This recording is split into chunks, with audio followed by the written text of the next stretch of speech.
রামগিরি। বুঝতে পারছেন? বাংলা জমিনে যেই নবী সম্পর্কে গুস্তাখি করুক না কেন, কে সেটা দেখবো না কে করেছে এটা। কথা বোঝাতে পারছি? কেন করলো, জব আছে না নেই, এর জব দিতে হবে না? ওর কি ছেড়ে দেওয়া সম্ভব? হ্যাঁ, হুজুর সম্পর্কে গুস্তাখি করলে ওই যে বলছিলাম প্রথম মহারাষ্ট্রে আজকে মুম্বাই র্যালি হয়েছে, হাজারে হাজারে মুসলমান যোগ দিয়েছে একজনের নেতৃত্বে, ইমতিয়াজ আহমেদ জলিলের নেতৃত্বে। আবার নবী সম্পর্কে রামগিরি। বুঝতে পারছেন? শয়তানের নাম মুখে আনতে কষ্ট হচ্ছে। আর একজন বিজেপি সংসদ ওখানকার আবার নবীর শানে গুস্তাখি করেছে, তার সাপোর্ট করেছে, প্রমোট করেছে, উৎসাহ দিয়েছে। এটা ভেদাভেদ তৈরি করতে চেয়েছে। এই গুস্তাখের রাসূলকে কখনো আমরা ক্ষমা করব না। আমি আমার জুতোর ধুলোর চেয়ে বেশি কিছু মনে করতে পারি। এক কথা বলেন, আমার নবীর বিরুদ্ধে কথা বললে কষ্ট হয়? কার কার কষ্ট হয় হাত তোলেন। নবীর বিরুদ্ধে কথা বললে কার কার কষ্ট হয়? হ্যাঁ, হাত লাগাচ্ছেন কেন? হাবিবের শানে হাত তুলছেন। আমার নবীর বিরুদ্ধে কথা বললে আমরা কথা বলবোই। কথা রাজি ঠিক কিনা বলেন? তাকবীর দেন, নারে তাকবীর, আওয়াজ করে বলেন নারে তাকবীর, নারে তাকবীর। নবী সম্পর্কে কোন ছাড় নেই। গুস্তাখি করেছে যে যার ধর্ম পালন করে, এতে আমাদের কোনো বিরোধী আছে? আমরা ভারতবর্ষে হিন্দু মুসলিম ভাই ভাই কাঁধে কাঁধ মিলিয়ে বাস করি। কথা বুঝতে পারছেন না? কিন্তু আমার হাবিব শান সম্পর্কে যখন গুস্তাখি করবে, আর কাউকে চিনি না।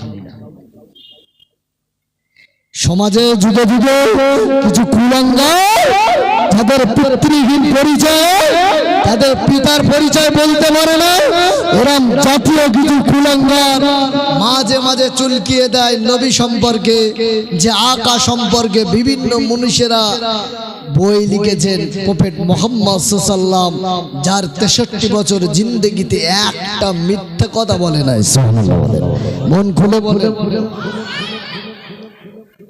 সেই হাবিব সম্পর্কে গুস্তাখি করছে। ওকে আইনের আওতায় আনা হোক, শাস্তি দেওয়া হোক। ভারতের একটা ল আইন আছে না নেই? আচ্ছা, কিছু মানুষ মনে মনে করতে, হুজুর ওখানে করেছে, আমারই প্রতিবাদ করে লাভ হবে? হ্যাঁ, আপনার অন্তরে জ্বালা না করলে আমি আপনাকে ইমানের খাতরা আছে বলে মনে করি। কথা বোঝাতে পারছি? আপনি মোমেন হিসেবে, আরে যে হুজুর আল্লাহ আকবার, যে নবী উম্মতের জন্য কাঁদতে কাঁদতে তামাম জিন্দেগি পার করেছেন, আল্লাহ আমার উম্মতের উপায় কি হবে? এই আবু জাহেল, আবু লাহাব, উতবা, শাইবা, ওলীদ ইবনে মুগীরা, ফিরাউন, নমরুদ, সাদ্দাত যুগে যুগে পার হয়ে গেছে। আল্লাহ ইসলামকে বুলন্দ করেছেন। মন খুলে বলো। যুগে যুগে কিছু আসবে, এরা বুঝতে পারছেন? মন খারাপ করবেন না, প্রতিবাদ করতে জানবেন, প্রতিবাদ করবেন। তার সঙ্গে সম্পর্ক নেই। যে নবীর সম্পর্কে খারাপ ধারণা রাখে, তার সঙ্গে কোনো সম্পর্ক নেই, লেনদেন নেই, বিবাহ নেই, কথাবার্তা নেই, ওটা বসা নেই, সালাম কালাম নেই। হুজুর আমাদের হুজুর সম্পর্কে সুধারণা রাখবেন, মহব্বত রাখবেন, দুনিয়াতে আপনার সম্মান ইজ্জতকে আল্লাহ আলা করে দেবেন। মন খুলে বলুন সুবহানাল্লাহ। সাহাবী আবু বকর সিদ্দিক নবীর সঙ্গে ছিল না? হ্যাঁ, সাহাবীরা কি নবীর বিপক্ষে? কিচ্ছু, মানে কোনো অসুবিধা হয়ে গেলে কিছু জানে না সাহাবী জানেন না? আল্লাহু রাসূলুহু আলাম, আল্লাহ আল্লাহ রাসূল ভালো জানেন। সুবহানাল্লাহ বলেন। সব কিছু আল্লাহ আল্লাহ রাসূল ভালো জানেন। নবীর শানে গুস্তাখি করলে ছাড় দেওয়া যাবে না। বলেন, আচ্ছা আমাদের প্রতি অত্যাচার কেন হয়? বাসে, ট্রেনে, প্লেনে যেখানে যাবেন, মাথায় টুপি দাঁড়িয়ে দেখলে একটু লাঞ্ছিত ভাব নিয়ে তাকায়, আছে না? কারণটা কি জানেন? আমরা পড়ে নিয়েছি লা ইলাহা ইল্লাল্লাহ মুহাম্মাদুর রাসূলুল্লাহ, নেই কোনো মাবুদ আল্লাহ ছাড়া, মুহাম্মদ সাল্লাল্লাহু আলাইহি ওয়াসাল্লাম আল্লাহর প্রিয় নবী। পড়ার কারণে শুধু কলেমা পড়েছি, নবীর তরিকা অনুযায়ী চলছি, এই জন্য আমাদের দিকে একটু ঘৃণার নজরে তাকায়। পৃথিবীর মানুষ কে কি নজরে দেখলো জানি না, আমার লেবাস চলা তরিকা যদি নবীকে রাজি খুশি করার উদ্দেশ্য হয়ে থাকে ইনশাআল্লাহ পৃথিবীর কে কে নজরে দেখলো জানি না, আল্লাহ আল্লাহ রাসূল খুশি হলে আমরা এতেই খুশি, ঠিক কিনা বলেন? আমরা এতেই খুশি।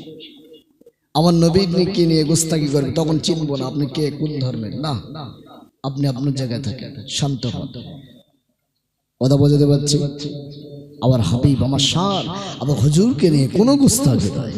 যে আমিনার লালের টোটাল জিন্দগিতে একটা কালো লাল লাল কালি ফেলার ক্ষমতা কারো হয়নি, হবে না, কথা বোঝাতে পারছি? বরঞ্চ আমার নবীকে নিয়ে যারা বেশি গবেষণা করতে গেছে, বেশি ভুল ধরতে গেছে, তারা কলেমা পড়ে মুসলমান হয়ে গেছে। তাই নবীকে নিয়ে গোস্তাকি নাই, নবীর